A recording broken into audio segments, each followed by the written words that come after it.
And hello, ladies and gentlemen, and welcome back to the AP World History Modern AMSCO textbook, where today we're going to be reading Chapter 5.5, Technology in the Industrial Age. Now, I hope you're all ready to get comfortable with your nice favorite movie snack or your favorite drink as we start in with today's chapter, 5.5, Technology in the Industrial Age. Quote, Railroad iron is a magician's rod in its power to evoke the sleeping energies of land and water. End quote. Said by Ralph Waldo Emerson, who lived from 1803 to 1882. Essential question.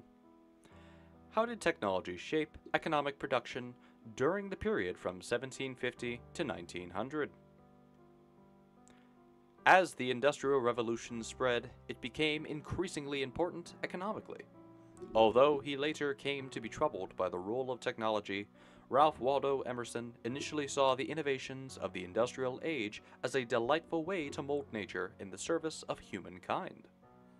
The steam engine and then the internal combustion engine, powering railroads, ships, and factories, increased access to resources and increased the distribution of goods those resources helped produce. The Coal Revolution. The next technological wave, known as the Second Industrial Revolution, came in the late 19th and early 20th centuries, and involved chemicals, steel, precision machinery, and electronics. Electrification lit the streets, and the telephone and radio made worldwide instantaneous communication a reality. The Coal Revolution. The new machinery of the Industrial Revolution benefited from a new power source, one more mobile than the steam streams that had powered the first factories with their water power.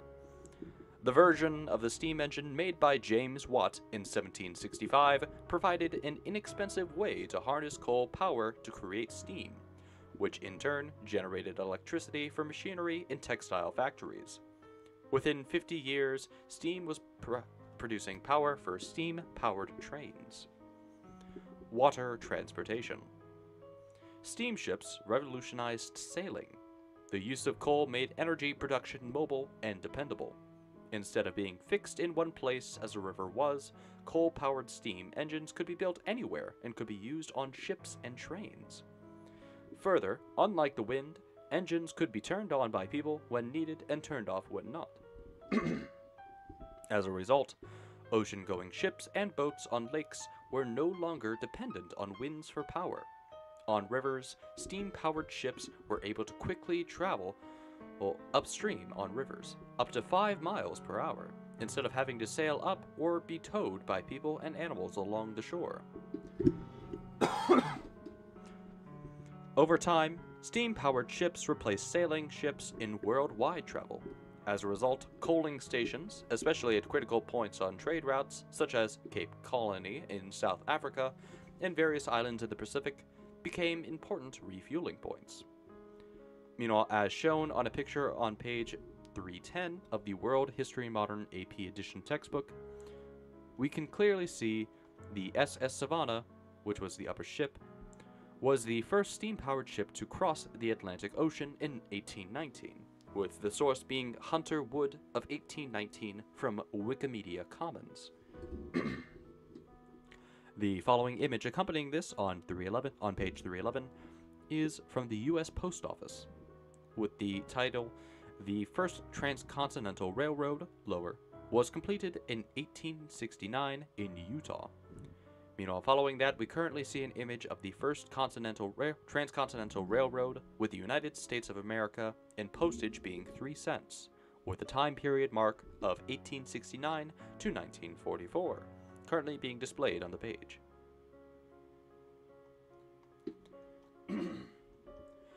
Iron. In addition to powering steam engines, coal made possible the mass production of iron. Throughout the 1700s and into the early 1800s, improved processes helped iron producers increase outputs. One of these was the introduction of coke, a refined form of coal that made possible the use of much larger iron-producing furnaces. Cast iron was strong but brittle. making it difficult to stretch and shape. But in 1794, Englishman Henry Cort patented the process for making the less strong but much more workable wrought iron.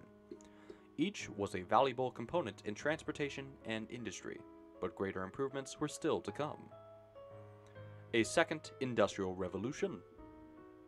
The United States, Great Britain, and Germany were key players in what is known as the Second Industrial Revolution, which occurred in the late 19th and early 20th centuries. The innovations of the First Industrial Revolution were in textiles, steam power, and iron. The developments of the Second Industrial Revolution were in steel, chemicals, precision machinery, and electronics. Steel production. The mass production of steel, an alloy of iron and carbon, became possible with the introduction of the Bessemer process in 1856. This process involved blasting the molten metal with air as a means of removing impurities, as well as helping keep the metal from solidifying. Over the years, Bessemer's innovation was refined and improved, allowing steel to become the strong and versatile backbone of the industrial society. Oil. In the mid-1800s, the first commercial oil wells were drilled, tapping into a vast new resource of energy. Petroleum, like coal, is a fossil fuel, an energy source derived from plant and animal remains. At first, the most important product from petroleum was kerosene, which was used for lighting and heaters. In 1847, inventors developed chemical techniques to extract kerosene from petroleum. These techniques led to other developments, such as precision machinery and the internal combustion engine, which in turn led to automobile and aeroplane technologies. When automobiles were introduced in the early 1900s, gasoline as fuel became a more important product from petroleum than kerosene. Electricity. The harnessing of electrical power had to wait for the development of an effective electrical generator. In 1882, in London, the first public power station began production.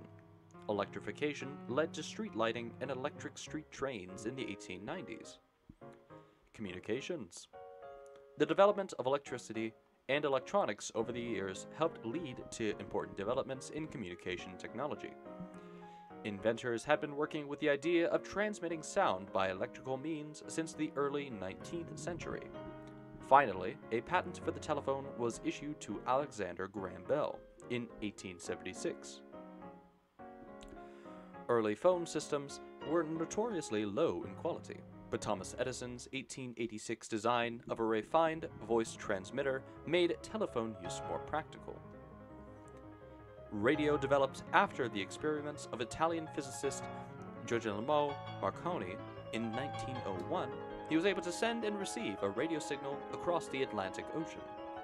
After further refinements and inventions, radio became a form of popular mass media with an impact unlike any previously seen. Global trade and migration.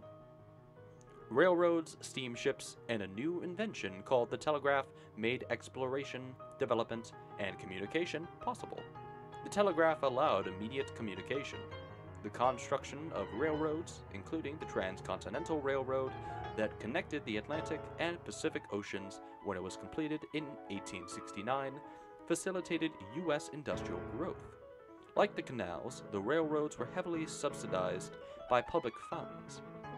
The vast natural resources of the United States, timber, coal, iron, and oil, for example, and the ability to transport them efficiently contributed to the development of the United States as an industrial nation. The desire for capital, money, available to invest in a business was a driving force domestically and abroad. Products of industrialization, such as the railroad, steamship, and the telegraph, directly linked farmers, miners, manufacturers, customers, and investors globally for the first time in history. With the development of the railroad and steamships, such countries as Great Britain, Germany, and the United States intensified industrialization, increasing the need for resources. Industrialized countries sought to protect their access to resources and markets by establishing colonies. Whereas earlier trade and migration often centered on coastal cities, railroads, steamships, and the telegraph also opened up to exploration and development, the interior regions around the globe. Access to these areas increased trade and migration. Key terms by theme. Environment, resources. Coal, coaling stations. Technology, transportation and communication. Alexander Graham Bell, Guglielmo Marconi, Transcontinental Railroad. Economy, industry. Steam engine, James Watt, steel, oil, capital. Society, Second Industrial Revolution. And with that chapter being concluded on page 313, we now move into the next chapters. Or rather, we move into our discussion of what we just read. While this chapter was relatively short, only really being 3 pages long, the chapter did show some very important information. Some of this information including what important information of items were developed during the Second Industrial Revolution. So for starters, the first important item is coal. While coal is barely used to this day, it is very important as it was basically the previous form of fuel and gasoline and the equivalent of the method of power for every device known to man at the time. However, it wasn't just that, but it was also important to the development of the steam engine made by James Watt in 1765. The steam engine was a key player and a very important component during the time period, as steam power actually helped lead to the development of a great majority of technologies. While sure we had the steamship, it also revolutionized other facilities as well, including textile facilities, production capabilities, sailing, transportation of goods, and even led to the development of the Transcontinental Railroad, which ideally is one of the most important developments as it allowed a majority of the products to be shipped, moved, and transported. Meanwhile, in the same way, we also had Alexander Graham Bell, the inventor of the telephone and radio.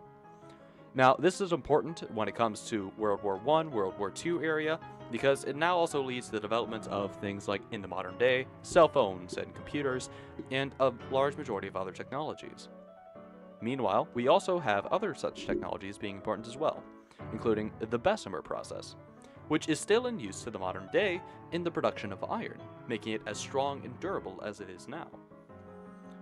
We also have oil, which was more or less being phased out in favor of petroleum, which all is derived from coal, as fossil fuels particularly. Meanwhile, we also have the rise of electrical products and electricity, which is still in use to the modern day, but we will read more about that in later chapters. And we also still continue to see the connection of different countries and nations, primarily as a result of the capital and the ability to invest as well. However, I think that is a majority of the things we really need to focus on and concentrate on when it comes to this topic for chapter 5.5. And anyways, I think I'm going to end this reading off right here. So if you enjoyed the reading, please make sure to leave a like on the video. Hit the subscribe button if you're wanting to hear more AP videos, or if you're wanting to see some other content on the channel. Also, feel free to contact me through Instagram or Discord, or even email, as I'm always willing to talk and have a conversation with my favorite listeners. I also hope you enjoyed the video, and if you do, please continue to stay tuned for chapter 5.6 as we continue on with our AP journey.